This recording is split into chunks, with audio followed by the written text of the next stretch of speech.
Hail and well met, everyone. Welcome to Geek Thyself, a podcast by a nerd for other nerds that love geeking out over random facts and esoteric trivia. My name is Heather, and I'll be your host as we journey into the wondrous land of information. Hi everyone, welcome to this week's Geek Thyself. This week, I'm going to go back to a topic that all of my listeners by now, I'm sure, know is a topic near and dear to my heart, which is cats. Specifically this week, I'm going to answer questions that are often asked about cats. So this is going to sort of run the gamut from, why do they purr, all the way down to why do my cats yell at me at night, or why do my cats drool when I'm petting them a lot? What's up with that? Those sorts of things that people ask. Just everyone, honestly. I think we get it a lot where I work, since we're a cat-only hospital. I am sure that normal vets who see multiple different species also get asked these questions periodically. But that's what I'm going to be talking about today. So there's going to be some medical knowledge interspersed with all of this. Most of these questions are things I've been asked at work or by my friends because they know I happen to know a lot about cats. And so they're things that I didn't really have to do a lot of research on. There are a couple of things which I verified by double checking online. So things that I already had a pretty good idea of the answer to, but I want to make sure I'm giving you guys the right information. So I looked up more online on some medical journals and things like that. And I'll talk to you more about those at the end. But for now, let's get right into it. So as part of today's episode, I looked up online, the top 10 questions people ask about cats, or the most frequently asked questions about cats.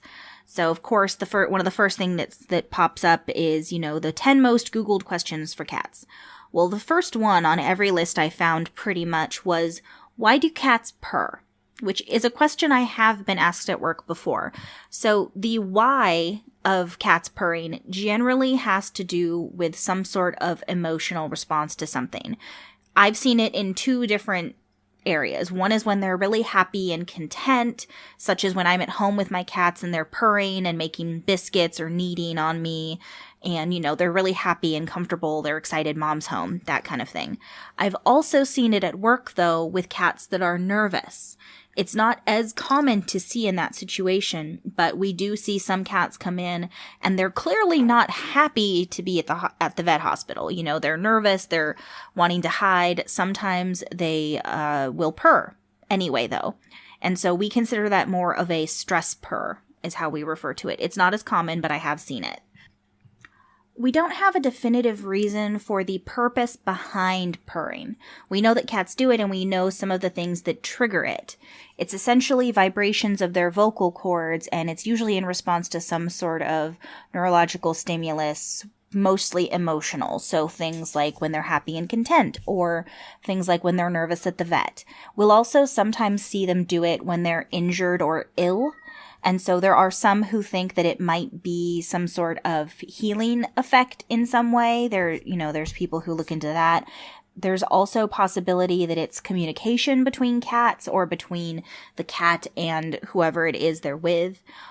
Relating to that, one possible reason that they do it so often is that we've actually encouraged it in them. If you think about it, when your cat comes to you and wants attention and you start petting it and it purrs, that purring encourages you to keep going because of how happy your cat is. It's a reciprocal response. They're giving us comfort by purring, but then they're also getting pets and attention that they like. So it could also be, in some cases, partially learned because we've encouraged it by positively reinforcing the behavior. So there's a whole slew of different possibilities of exactly why they do it. But in general, the response is usually to some sort of stimulus that they're enjoying. So things like purring, maybe a favorite food, maybe they're getting to cuddle with you in your bed, things like that. Somewhat related to purring, another question that I get asked quite a bit at work and that I've also, again, seen on some of those Google lists of, most asked questions is, why do cats knead? At my job place, we often refer to this as making biscuits. I've also heard people say making muffins and, things like that. But either way, it's when the cats are, lifting up their feet and pushing them back down and usually opening and closing their toes. So there's a couple of different possibilities with this one as well. One part of it, at least, regardless of which theory you go with, is that it is a somewhat instinctual behavior for the cat to do. When they're kittens and they're nursing on their mother, one of the things that they can do to stimulate the mother to release more milk is to push with their feet against the mammary gland as they're drinking. This pushing and massaging of the mammary gland sort of encourages it to release milk, which then lets the kitten eat. So part of it is just instinctual. They instinctually do that when they're feeding on their mother because they want more milk to come out so that they can eat. So there's that part of it. So it's something that they do from kittenhood. Additionally, something we'll also see is they will, knead on their bed before they settle down. They do the circling thing and they're kneading and making biscuits and getting everything just where they want it. So part of it could be that they're trying to get comfortable and make everything exactly the way they want it. Along those same lines, one possibility that also gets brought up sometimes is the fact that they have scent glands between their toes. So by kneading and doing that motion, they're actually working scent from those glands onto whatever they're kneading on. So to a certain degree, they may be marking us or they're bedding. And as you can see, or hear, I should say, Mowgli has decided to join us for this podcast as well. I love him to death, and he is definitely my baby, but I will say, if anyone wants a cat that does not cry a lot randomly throughout the day for attention, a Bengal is probably not the breed to get for you. Just saying. Anyway, back to the kneading. Specifically why cats knead on us. So, as an example, since he's being so vocal anyway, Mowgli loves to make biscuits and do the kneading motion on me when he gets into bed with me at night. He always has done it since he was a kitten, and he continues to do it. He'll also sometimes do it on his blanket. He'll stretch out his front legs and make little biscuits and knead into the blanket as he's settling down.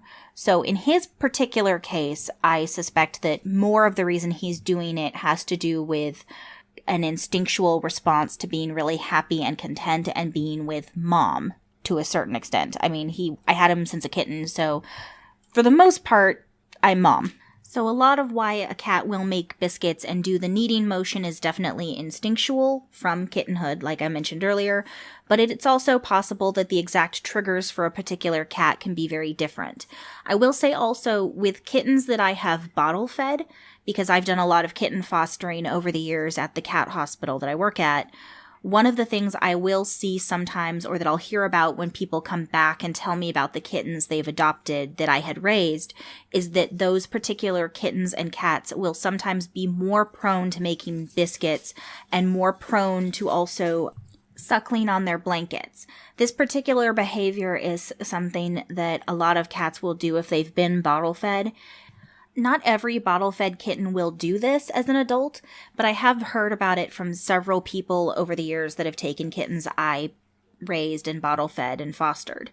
And that's a decent number of people. It's not a huge sampling, but I've probably bottle-fed over 100 kittens in the years I've been at the hospital, so it's a fair number. Another question that I get asked a lot, and that made it to the top 10 Google list that I mentioned earlier, is how long do cats live? This one's a little tricky because there's a lot of factors. For instance, if they have feline leukemia or feline AIDS, which are the two immune suppressive viruses they can carry, then that diminishes what their lifespan may look like. It's also, are they indoor only? Are they outside? All of these factors. So speaking from my own personal experience, if we're talking about a cat that is negative for both of those viruses, doesn't go outside, stays inside, and is kept in a very secluded, controlled environment, and is well taken care of by its owner, meaning, annual exams, lab work, things the doctor recommends if they're having a little cold or something like that, vaccines, all of those things that are medically recommended as well as being kept inside. I've seen cats that got up to 25 and 26 years old. I've heard that the oldest cat, I think, hit 30. In my own personal experience, 20s or high 20s, like I said, 25, 26, is the oldest I've seen. One factor that also has made it so that not necessarily as many cats hit that age has nothing to do with how well they're cared for at home, so much as metabolically what their body is going to be prone to. Just like us, they can have genetic factors which lead to different diseases earlier or later in life. For instance, some of the bigger metabolic diseases we see more often towards the end of a cat's life, things like kidney disease, hyperthyroidism, in some cases diabetes, dental disease, those are things they could have a genetic propensity to get. So it's not necessarily anything that's been done by the owner, and it could just entirely be that that particular cat was more genetically prone to having this particular issue. But those play a factor in how long the cat will live, because obviously if they get some sort of major metabolic issue, it's going to possibly diminish the lifespan. I will say that for the hospital I work at, I feel like the majority of our patients tend to fall sometime between 12 and 18 years old in terms of a lifespan. That's on average what I see at work. Now, every hospital might see a slightly different variation in that. I know that generally speaking, what I saw online was that most people's response to the question was sometime between 10 and 15 years. I think that my hospital tends to see them a little older than that, but that may also just be the demographic we have working for us in our area. So I can't say necessarily specifically why that's happening. Relating to that question of how long do cats live, I get asked a lot at work, how old is my cat in human years? Because obviously cat years are different since they don't have as long a lifespan as you and I do. So for a lot of people, they're curious, what my 10-year-old cat, what's the age equivalent for a human? There's a lot of different formulas that I've seen both at work and online, and it varies a lot. I will say that generally speaking, most of the time people agree that a 1-year-old cat is approximately 16 to 18 years old, somewhere in there. Because if you think about it, a 1-year-old cat can mostly take care of themselves. They might still be kind of goofy and young and not make the best decisions, but they're old enough to function at full cat capacity. They can feed themselves if there's ferals and strays and things like that, which, roughly translates over to a 16 or 18-year-old for us. The second year of a cat's life generally, again, is going to be more than the stereotypical, 7 years to every human year that people used to talk about. I would say that the second year of a cat's life is probably closer to 8 or 9 years, maybe even 10 years equivalent to a human.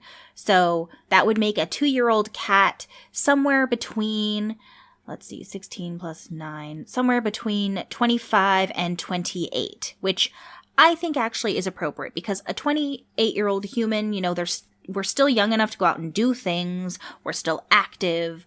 We're sort of in the prime of life. And that's roughly where a 2-year-old cat is as well. They're fully grown. They're developed. They're more mature. A lot of times at 2 years old is when we'll see animals like cats and dogs start to calm down a little bit and not be quite as crazy like they were as puppies and kittens, that sort of thing. So that's a rough equivalent. After that, I've heard variations from year to year on what people would consider a good number of years per human year. Most often what I hear is either 4 or 5 years per human year. So that would mean that a 3-year-old cat would be somewhere between 30 and 43 with the numbers I used earlier. So actually hearing that, I'm going to go back to what I said earlier. I would say a 1-year-old cat is roughly 16. A 2-year-old cat is roughly 25. After that, if we add the 4 years each year, then a 3-year-old cat would be 29, a 4-year-old cat would be 33, a 5-year-old cat would be 38. Yeah, this sounds roughly right.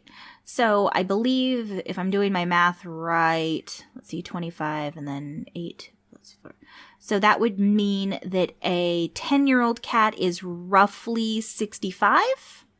Yeah, see, that doesn't sound right to me because I know a lot of 10-year-old cats and we at work tend to consider them more middle-aged. So like maybe early 50s, but generally closer to 40s. So this is one of those things that makes this system so hard to try to figure out how to age a cat. It's why there's so many different ones you see online, is that when you put a set number of years per year of human life, it just tends to end up somewhat skewed towards the cat being a lot older. I will say the ones I've seen that have been the most accurate, which I probably should have used here, but I couldn't find a good one online when I was looking, are the ones where as the cat gets older, it's more years per year. But honestly, that's the most accurate. Those ones where, maybe the first couple years the cat has a bunch of years they get added, and then after that, like 3, 4, 5 are maybe equivalent to 1 year. And then when they hit like 8 or 9, it starts jumping up again. Those tend to be the ones that I would see as more accurate. I know personally for me, I would consider a 10-year-old cat to be maybe 45 or 50.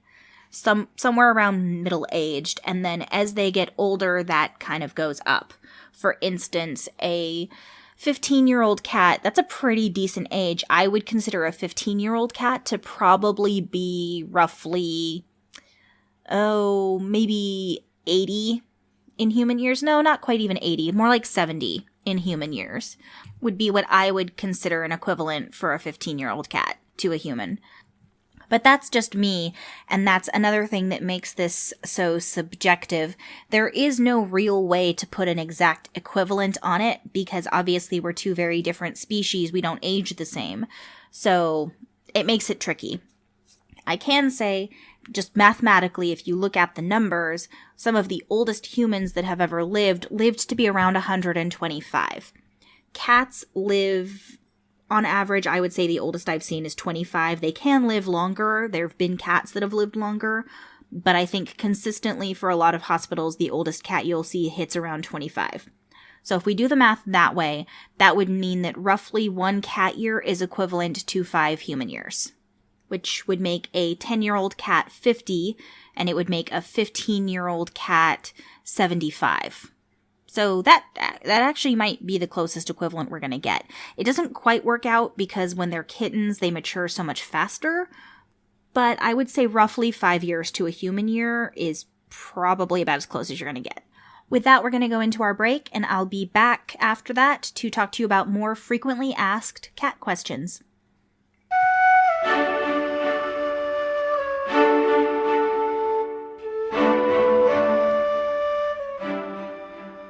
Okay, everyone, so I want to start off this week by talking about the newest show to join the network, which I'm really excited about, called Lawful Stupid.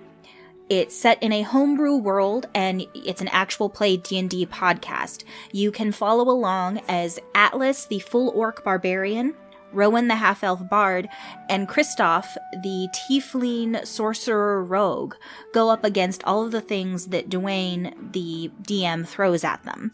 They're definitely entertaining. They make up some colorful responses and solutions to some of the things that Dwayne throws at them, and they'll definitely keep you on your toes. I highly recommend checking it out. You can find them on nerdsmith.org or wherever you download your podcasts.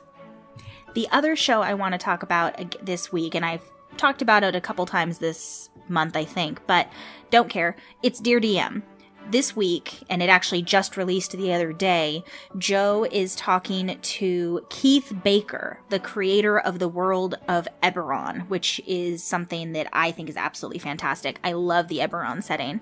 So if you like Eberron and want to hear more from its original creator, I definitely recommend checking it out. Again, that's Dear DM, which you can find at nerdsmith.org or wherever you download your podcasts.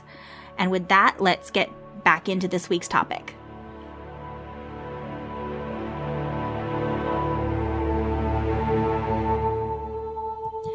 Okay, so the next question, again off of those most often asked questions about cats list, is why do cats sleep so much? If you look at wild cats, so the big cats, things like tigers and lions and everything, they're all designed really around conservation of energy. They have short bursts of energy when they go hunting or when they're fighting for some reason, but overall they spend a lot of their time resting, and it's a survival mechanism. The way their metabolisms work, the way their bodies work, they're just naturally inclined to sleep more and conserve their energy until there's something they want to do with that energy. So our house cats, being, descendants of those wild cats, have a similar feature. And honestly, they don't sleep necessarily as much as people think. They can sleep up to 16 to 20 hours a day, which is a lot. And obviously, the older cats are more likely to sleep more, and younger cats, like kittens, tend to go crazy, play, and then they exhaust themselves and they conk out for a while, kind of like a toddler. So there are sort of two ends of the spectrum on that. Some of them will sleep a lot less and some of them will sleep a lot more. But in general, it's because they're conserving their energy for when they want to be active. In the wild, it would be for when they go hunting, and in our houses, it may be for when you and I get home, because they'll want to spend time with us when we get home. The next question is, why do cats have whiskers and what are whiskers for? They kind of go hand in hand. So for cats, whiskers are a sensory organ. You may have heard that before, but what that means is that they use their whiskers as a way to sense more about their surroundings. So they can use them to sense things like airflow. They can also use it to help them determine whether or not they can fit into a certain space, because it helps them sense where the edges are. And for a lot of cats, how wide their whiskers are give them an idea of, can I fit my head through this space? Can I fit my shoulders through? That sort of thing, which is really what indicates whether or not the cat itself can usually squeeze through a space.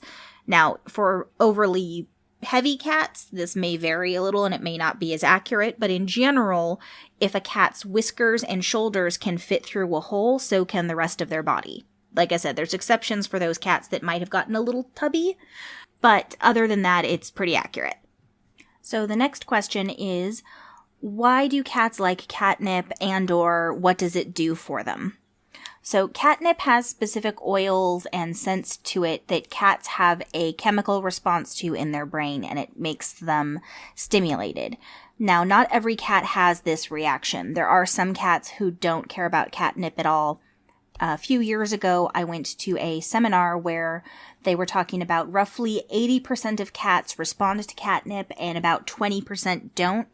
Those numbers may have changed since then. It's been a few years since that particular seminar I went to, but that was the most recent information I had. So going off of that, that would mean that if someone owned 10 cats, just for the record, I don't own 10 cats, though I probably have owned 10 cats in my life. The percentage of cats who like catnip would be 8 out of the 10, and 2 out of the 10 would not care about it at all. I actually did have a roommate in college whose cat didn't care about catnip whatsoever. I brought some home for her, we put it in front of her, and she couldn't have cared less. She walked right past it over to us and looked at us like, where are the treats? What am I getting? Didn't care. Whereas the 3 cats I have right now all think catnip is amazing. The responses they have to it are different. Mowgli tends to eat a little bit of it or rub all over it and then kind of go crazy, running all over the house playing with toys. My cat Cupid, who's the oldest of the 3, tends to rub on it, eat a little bit of it, and then just get really purry and attention wanting, and she rolls around and offers up her belly, things like that. And then the 3rd cat, Cassidy, is somewhere in between. She gets a little more active, a little more hyper from it, but she mostly will eat it and roll around on it like Cupid. So the response to the catnip itself can vary a lot depending on the cat. I do recommend caution with catnip because there are some cats who have a very strong response to it and it makes them go a little extra crazy. Especially with kittens, this can be something that you don't necessarily want because they're already so hyper and so active. So make sure that if you don't want to give your cat catnip, that you're checking carefully on toy labels. There's a lot of toys out there where even if they don't necessarily specifically say they have catnip on the packaging, if you look at the little tags that are on the toys, sometimes they do. So that's something to keep an eye out for. Okay, so the next question, and probably the last one I'll have time for on this particular episode, is why do cats hate water? This is a tricky one because honestly, not all cats do hate water. My cat Mowgli doesn't necessarily want to jump into a pool full of it, but he does like to play in the sink and he likes to drink water directly from the tap when I let him. Whereas there are other cats who don't even want to get that close to a sink, and there are some cats, and specifically certain breeds like Maine Coons and Turkish Vans, that are known to sometimes even love swimming, more so than some of the other breeds. So there's a couple of different possibilities with this one. One that obviously comes into play is sort of an evolutionary factor. Cats generally are descendant from breeds of cats that originated in dry, arid areas like Egypt, places where there wasn't a lot of rain, there wasn't a ton of water most of the year, and the chances that the cat was going to have to deal with getting wet are significantly small, which means their predecessors, their ancestors, didn't really have to deal with getting wet on a regular basis. Also, in those areas, most of the time there were water predators, such as the crocodiles in the Nile. A lot of cat breeds that originated from that area are going to potentially have an instinct to not go near large amounts of water because there might be a predator in it that they have to worry about. Most wild cats don't want to tangle with a crocodile if they can help it. It's one of the reasons why on all those, Animal Planet shows and stuff, you always see them being very cautious going up to the edge of the water. They don't want to get pulled in by a crocodile. Another potential factor is that cats are very fastidious groomers. They're constantly grooming themselves and keeping themselves clean, which some dogs do to a certain extent, but generally not as much as a cat. And so by getting them wet or adding soaps or something, what you're doing is making them not smell the way they normally would, which means the cat then feels like it has to groom itself a lot, which essentially means to them, you're just making more work for them. We may think they smell better, but to a cat, they smell weird, and so they now have to groom themselves to make themselves more normal again. Another potential factor is that most cats don't like change, so unless you get them used to it when they're really small kittens, they're not as likely to necessarily enjoy water when they get older. I mentioned my cat Mowgli. When he was a kitten, I used to let him drink out of the faucet more because I was trying to give him a chance to really get a good drink away from the adult cats that were still getting used to him. Now, as an adult cat, unfortunately, I've ingrained that behavior in him, and so he thinks drinking from the faucet is amazing as opposed to drinking from a regular cat bowl. So he's not as afraid of water as, say, my other two cats, Cupid and Cassidy, are. They don't tend to go near the sinks. They don't really want to go near the running water as much. And so for them, water is more of a aversion than it is for Mowgli. Another reason that a lot of people think that the evolutionary factor having to do with originating from a dry, arid region may be part of the reason cats dislike water in general is that if you look at the big cats that do live in areas with more water, so for instance, tigers are known for going swimming on a regular basis as a big wild cat. And there's not really any domestic cats that are descendant from tigers. Most of our house cats are from cats that were originating in the Egyptian area. So they wouldn't have been around a lot of water. But tigers, like I said, they like swimming. And there are some house cat breeds. I mentioned the Maine Coons and the Turkish Vans. The Turkish Vans in particular, that cat breed where it was bred and originated is by Lake Van in Turkey, and that particular region gets very, very warm. So the cats developed this enjoyment of swimming or this survival tactic of getting in the water and going swimming in order to cool down because they generally have very long, thick fur. Some of them are shorter haired, but they often have fairly thick fur, and by going into the water, they were able to cool themselves down. But that breed is definitely a rarity amongst cats in terms of liking water. It is true that for the most part, a lot of them don't like getting wet. And unfortunately, we can't just ask them to tell us why. So, based off what we know, we suspect one of the reasons I mentioned, but don't have a definitive answer for you, unfortunately. So we're coming up on the end of this week's podcast.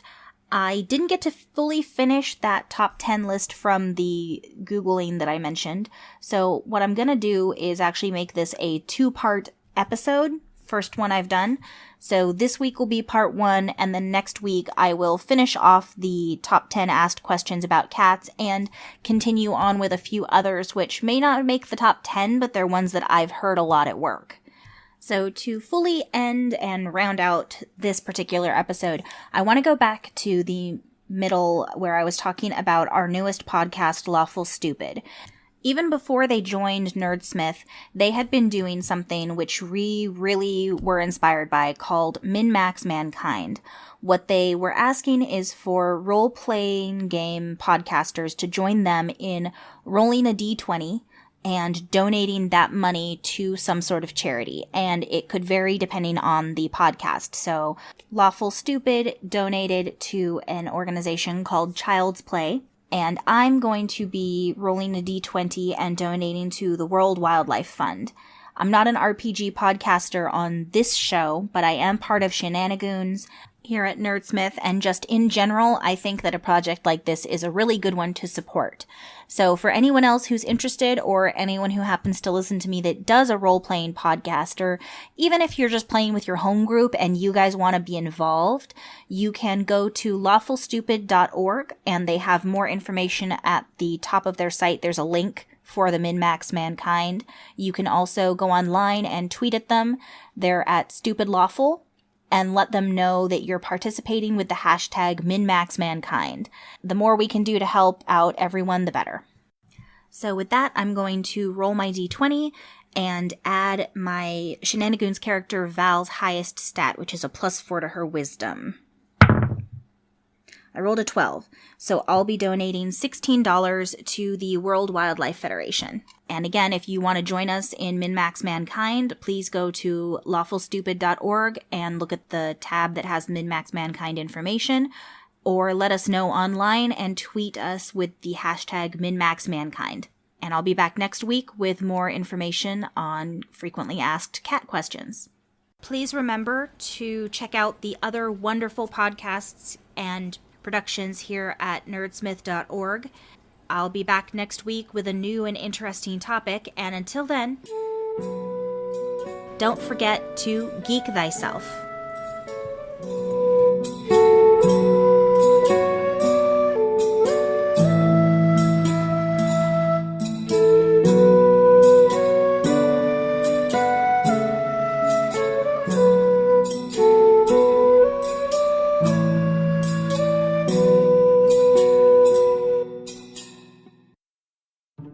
Welcome to the Birchfield Institute. My name is Ren. How can I help you? Oh, new faces. Hi. Think I'm looking for stories. Well, this place is nothing if not full of them. Stick around. I've got some of the best. Threads in the Veil, an audio drama series on nerdsmith.org or wherever you get your podcasts.